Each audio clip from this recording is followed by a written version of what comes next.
All right.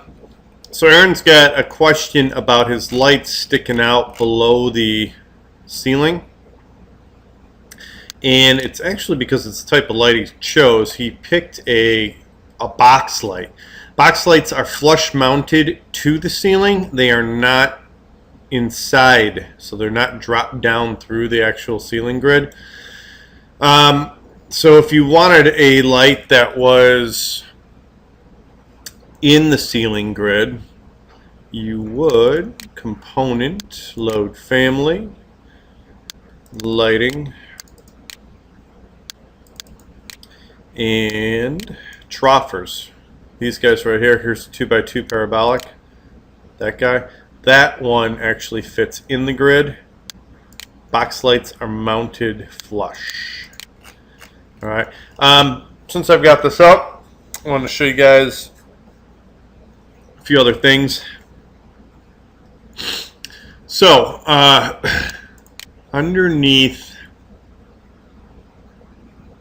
manage, underneath manage, there are decals over here. Decal types, you see that?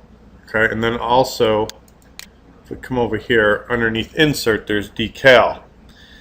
And what these do is you can bring in images and create your own artwork. So to manage them are over here, to just bring them in are over here. If you click down below, you can see there's decal types below that as well.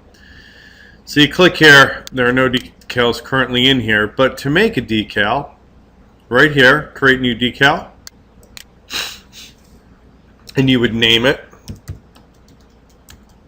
poster 1, let's say. And right now there's no file image. You have to actually go get a file image, and I'm going to show you guys here. Let's see. Do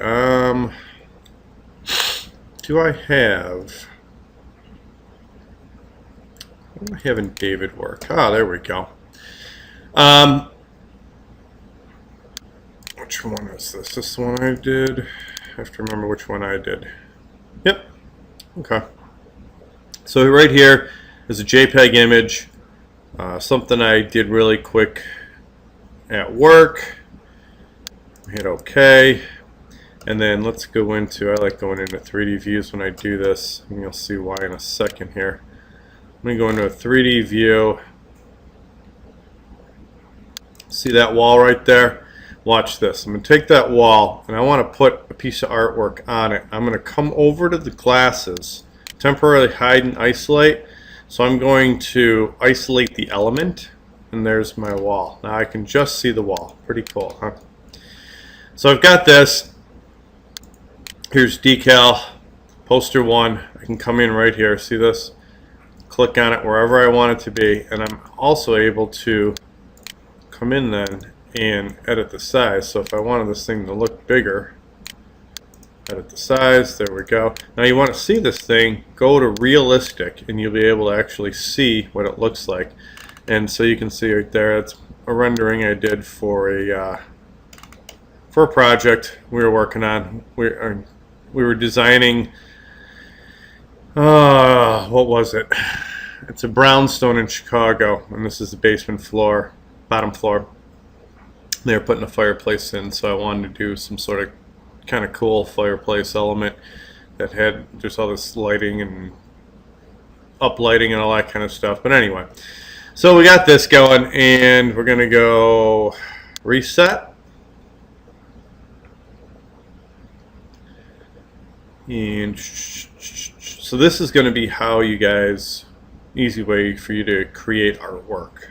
Okay, so you reset that. Now I'm back in my 3D view here. And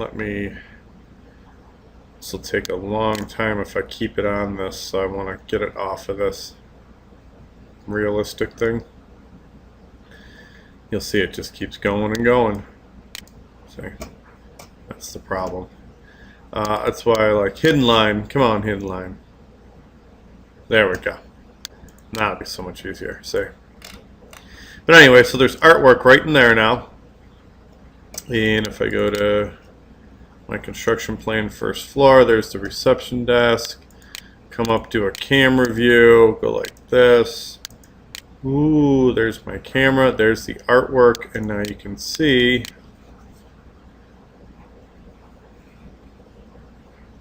there we go. Now, some of you are getting, when you render, you're getting a little thing that says, you know, JPEG missing or whatever. Well, there's two things going on. One, if you're bringing in stuff in from someplace else and those people didn't properly attach the JPEGs, you're not going to get the JPEG, okay? Two, if you create your own stuff, as I've been showing, you need to save it in a file and leave that file in the same location all the time. So like for example, this guy right here, if I move this JPEG that I have in that file that we found this thing in, if I move it someplace else, this will no longer show up, because what it does is Revit goes and locates where it currently is stored. So it doesn't bring it into the file here. So that means whenever I open up your stuff, I never see any of your JPEGs because they're on your computer. So since my computer is not attached to your computer, it does not know where to look for those JPEGs. So my suggestion is to create a file called Revit JPEGs or Revit Materials, whatever you want to call it. Keep it on your C drive and always put your stuff in there and reference from there. Okay? If you do anything else, you're not going to always be able to find that same thing. That makes sense to everybody?